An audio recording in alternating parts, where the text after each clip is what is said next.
ఆత్మీయ నేస్తాలు. రచన శ్రీహరికృష్ణ. ఏంటండి బాబు, పొద్దుటే ఈ ప్రక్షాళన కార్యక్రమం పెట్టుకున్నారు? జాగ్రత్త, ఆ స్టూలు కుర్చీలు ఎక్కేటప్పుడు ఏదైనా పట్టుకుని ఎక్కండి. బెచ్చికిందంటే లేనిపోయిన గోల.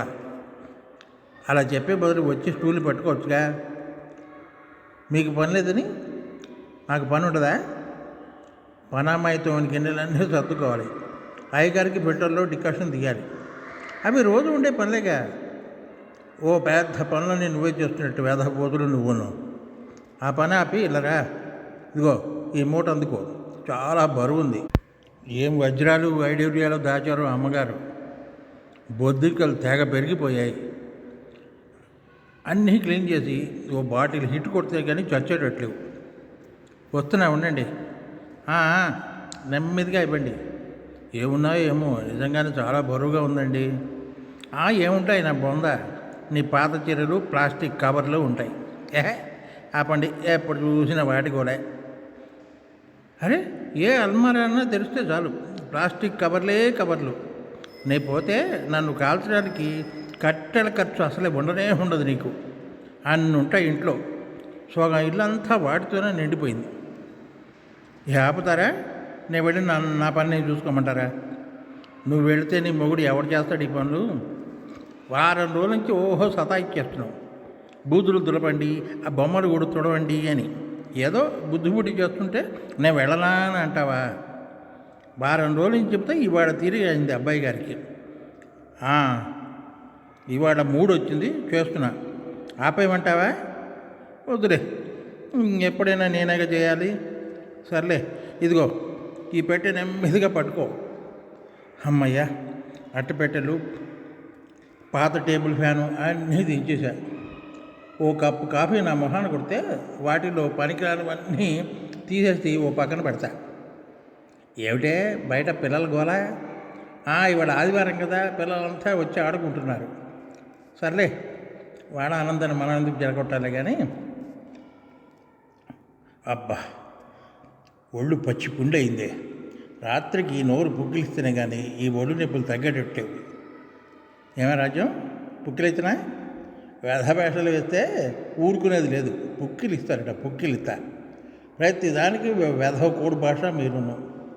లేకపోతే ఊళ్ళో వాళ్ళందరికీ అర్థమయ్యేటట్లు మాట్లాడతారా ఏమిటి? సరే కానీ పనికిరానివన్నీ వరండాలో పెట్టా. రేపు మన పనమ్మాయిని వచ్చి తీసుకుపోమను.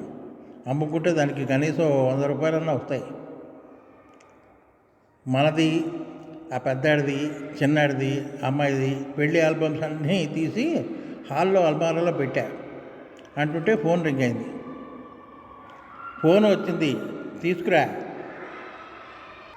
హలో, నమస్కారం అండి నరసింహారావు గారు. ఏమిటి పొద్దున వాకింగ్కి రాలేదు? ఒంట్లో ఏం బాగాలేదా? శుభ్రంగా ఉందండి.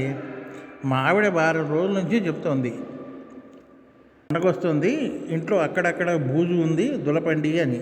ఈ వాటికి తీరికైంది రామారావు గారు. ఈ బూజుతో పాటు అల్మారాలు కూడా క్లీన్ చేశా. ఒళ్ళంతా చాలా చిరాగ్గా ఉంది, స్నానం చేయాలి. మీకు ఏమో అనుకోనంటే మీకు మళ్ళీ తర్వాత ఫోన్ చేయనా? సరేనండి, మళ్ళీ మాట్లాడుకుందాం. ఉంటా రాజ్యం, నేను స్నానానికి వెళ్ళి వస్తా. ఇవాళ దేవుడికి ధూపం మాత్రమే, ఆఖరి దంచేస్తుంది. త్వరగా స్నానం చేసి వస్తా. టేబుల్ మీద అన్నీ సర్దిపెట్టు. ఒకసారి రాజ్యం, మామిడికాయ పప్పు అదిరిందే, దానికి తోడు పిల్లావకాయ. ఇవాళ లోడ్ ఎక్కువైంది, భుక్తాయసంగా ఉంది. కాసేపు నీ సవితిని పిలు. నా సవిత ఎవరితది? ఎవరితదా? నా పిల్లలు ప్రేమగా 50,000తో కొనిపెట్టి ఆనందించమన్నారు కదా ఇద్దరు. నేను కర్మ ఇవి పెట్టు అనొచ్చుగా. అలా అంటే ఎలాగే? నిన్ను కొద్దిగా ఉడికించద్దు. ఏడ్చినట్టుంది. మీ కోడి భాషలు అర్థం కాక చస్తున్నా. అందుకే చెప్తుంటా, కొద్దిగా బుర్ర పెంచుకో అని. ఒకసారి చెప్పిన మాట గుర్తుంచుకోవాలి. మట్టి బుర్ర అని. టీవీ ఆన్ చేయి. స్నానం చేసేటప్పుడు బాత్రూంలో పెట్టినట్టున్న నా మార్గదర్శిని ఒకసారి ఇలా తీసుకురా. మార్గదర్శి? అదేమిటండి బాబు, ఇవాళ ఇలా చంపేస్తున్నారు? అక్కడికి వెళ్ళి వెతికితే దొరుకుతుంది. బాత్రూంలోకి వెళ్ళి, ఏమిటి మీ కళ్ళజోడేనా అని అరిచింది. అదే, దాన్నే తీసుకురా, మీకేదో ఇవాళ పిచ్చి పట్టింది. సామాన్లు తీసేటప్పుడు బల్లె ఏమైనా గరిచిందా ఏమిటి? పెద్ద బల్లె గరిచింది. చూడు, ఓ గ్లాసులు మంచినీళ్ళు, నా అవయవ నేస్తాలు ఇదిగో నా బెడ్రూమ్లో అల్మారా పక్కన డబ్బాలో ఉన్నాయి, అవి కూడా ఏమిటా క్వశ్చన్ మార్క్ మొహం నువ్వును? అదేనే నా మందుల డబ్బా వాటికా పేరేమిటో? ఏమిటా? నా ఒంట్లో అవయవాలు సక్రమంగా పనిచేయాలంటే వాటితో స్నేహం చేయాల్సిందే. అందుకే అవి నా అవయవ నేస్తాలు. మరి తమరికి ఉన్నాయిగా, మీరే తెచ్చుకోండి, నాకు నిద్ర వస్తుంది. నా నేస్తాలతో నేను ఎప్పుడో మాట్లాడేశా, అదే మింగేశా అంటుంటే నవ్వుకుంటూ తన బెడ్రూమ్కి వెళ్ళి మందులు వేసుకున్నాడు. రాత్రి అయింది. నిద్ర రాక అటు ఇటు దొరుకుతున్న రాజ్యాన్ని చూస్తూ, ఏమిటే నిద్ర రావడం లేదా? పగలు నిద్రపోతే రాత్రి నిద్ర పడుతుంది. అది కాదండి, నా ఒళ్ళు నా మనసు ఏం బాగలేదు అంటుంటే రాజ్యం కొంత జీరపోయింది. కష్టపడి పనిచేసింది నేను, నీకు ఒళ్ళు నొప్పులు ఏమిటి? నీ మనసు ఎందుకు బాగాలేదు చెప్పనా? పొద్దుట మనది పిల్లలవి పెళ్లి ఆల్బమ్స్ ఇస్తుంటే నీ కళ్ళలోకి చూశా.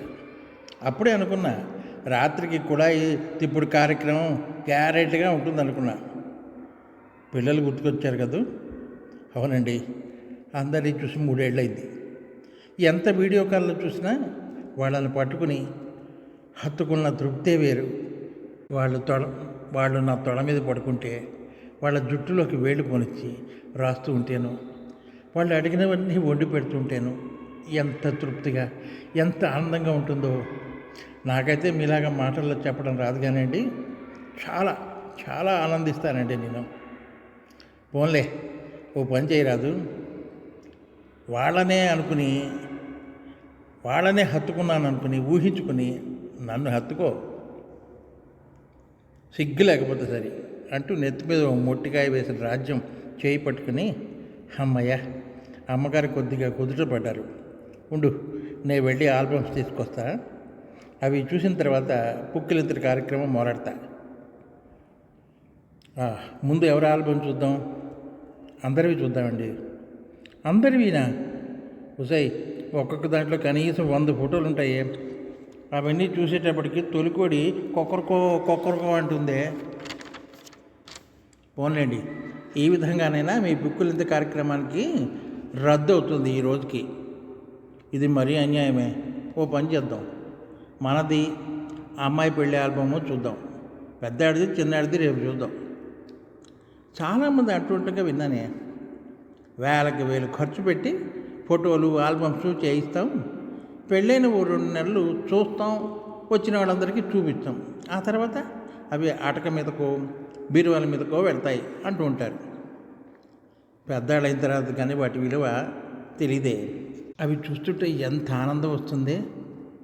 అందుకనే పెళ్ళిళ్ళకి అంతమంది బంధుమిత్రుల్ని పిలిచేది, ఫోటోలు వీడియోలు కూడా తీయించేది ఓ చక్కటి తీపి గుర్తుగా ఉంటాయనే ఉద్దేశంతోనే.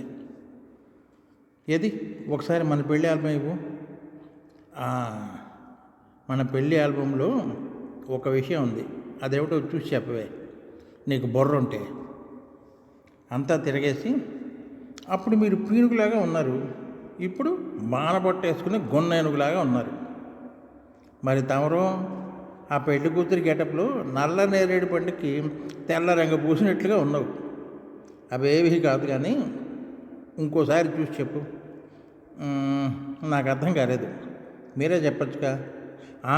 గుర్తొచ్చిందండోయ్, అప్పుడు కలర్ ఫోటో లేవు, అన్నీ బ్లాక్ అండ్ వైట్ ఫోటోలే.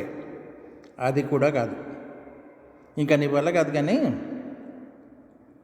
నేనే చెప్తాలే. అటు నీ తరఫు వాళ్ళు కానీ ఇటు నా తరఫు వాళ్ళు కానీ పెద్దలు అంతా కాలం చేశారే, మన ఇద్దరం తప్ప. అవునండి, ఒంటరి వాళ్ళం అయిపోయాం. ఆ ఒంటరితనం కంటే ఇప్పటి వంటతరమే బాధగా ఉంది. పిల్లలంతా దూరంగా వేరే వేరే చోట్లలో ఉన్నారు. ఏమిటో ఏమిటి కాల ప్రభావం. దాని నుంచి తప్పించుకోవడం ఎవరి వల్ల కాదు. ఎలా జరగాలి అని ఆ కాలం చెబుతుందో అలాగే జరిగి తీరాల్సిందే. ఇప్పుడు చెప్పు, నువ్వు ఎప్పుడైనా ఊహించావా నాదో ఊరు నీదో ఊరు ఇద్దరిని ఎలా కలిపిందో? 40 ఏళ్ల నుండి మన జీవన ప్రయాణం సాగుతుంది. పూర్వకాలంలో అయితే గంపెడు సంసారం ఉండేది. ఒకళ్ళిద్దరు వేరే ఊళ్ళలో ఉద్యోగాలు చేసినా మిగతావంతా ఉండటం మూలంగా ఒంటరితనం ఫీల్ అయ్యేవారే కాదు. తక్కువ ఖర్చుతోటే సంసారాలు లాగించేసేవారు. మరి ఇప్పుడు చిన్న సంసారం, చింతలేని సంసారం అంటూ ఇంటికి ఇద్దరో ముగ్గురో పిల్లలు. వాళ్ళు పెరిగి పెద్దయి వేరే ఊళ్ళకు వేరే దేశాలకు వెళితే పెద్దవాళ్ళు ఒంటరిగా ఉండాల్సిందే. ఎందుకంటే వాళ్ళ గురించేగా మనం ఇంత కష్టపడింది. బాధ పెట్టుకుంటే ఏమీ లాభం లేదు. కాలప్రభావం అంటే అదే. మరి మీరు ఎన్నైనా చెప్తారు. మీకున్న మనోధైర్యం నాకు లేదు. పిల్లలు గుర్తొస్తే చాలు చాలా బాధ ఇస్తుంది. కుళాయిలో నీళ్ళు వస్తాయి, జాగ్రత్త. అందుకే నేను చెప్పేది, మనలాంటి వారంతా గతంలో జరిగిన మంచి జ్ఞాపకాలు నెమరు వేసుకుంటూ ఉండాలి. అవే మన స్నేహితులు.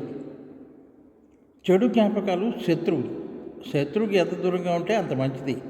అందుకే నేనంట, ఒంటరిగా ఉన్న ముసలాళ్ళంతా తమ పిల్లలు చిన్నతనంలో చేసిన అల్లర్లు, ముద్దు మాటలు, వాళ్ళు ఫస్ట్ క్లాస్లో పాస్ అయినప్పుడు వాళ్ళ మొహాల్లో కనిపించిన ఆ ఆనందం, ఆ నవ్వులు, వాళ్ళ పెళ్ళిళ్ళు, పేరెంటాళ్ళు, వాళ్ళకి పుట్టిన మన మనవాళ్ళు మనవరాళ్లతో మనం ఆడుకునే ఆటలు, మనం నేర్పే మాటలతో మనం చెప్పే కథలు, వాళ్ళు మన భుజాల మీదకి ఎక్కి తాత, మామ, అమ్మమ్మ అంటుంటే వాళ్ళ అమ్మానాన్నల్ని కూడా వదిలి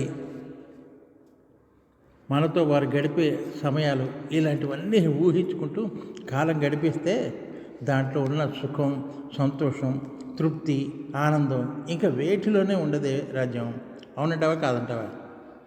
అలాంటి తీపి జ్ఞాపకాలే మనలాంటి వారి పాలిట ఆత్మీయ నేస్తాలు. కాబట్టి ఇంకెప్పుడు మనం ఒంటరిగా ఉన్నాం, మనం ఒంటరి వాళ్ళం అనే భావన నీ మనసులోకి రానీయకు. ఆ భావన వస్తేనే ఇదిగో ఈ రోగాలు, రోస్టులు, మానసిక బాధలు, బీపీలు, షుగర్లు వగైరా. మన పిల్లల సంతోషం, మన పిల్లల అభివృద్ధి మనం కోరుకోవాలి. నీకే కాదు, నా ఈ సలహా మీ బావ, మీ చెల్లి వాళ్ళ, ఇంకా నీ స్నేహితురాలలో ఎంతమంది ముసలాళ్ళు ఉంటారో అందరికీ ఈ విషయం చెప్పు. నేను ఇప్పటికే చాలామంది బుర్రలు తిరిగా. ఇదండి కథ. ఈ కథ కనుక మీకు నచ్చినట్లయితే లైక్ చేయండి, షేర్ చేయండి, సబ్స్క్రైబ్ చేయండి. ముసలితనాన్ని ఓ వరంలాగా భావించాలి, కానీ అదో పెద్ద ఆటంకం అని అనుకోకుండా ఉండాలనే కొంచెం ముసలి వయసు వచ్చిన వారికి నా ఈ కథ అంకితం. మీ శ్రీహరికృష్ణ.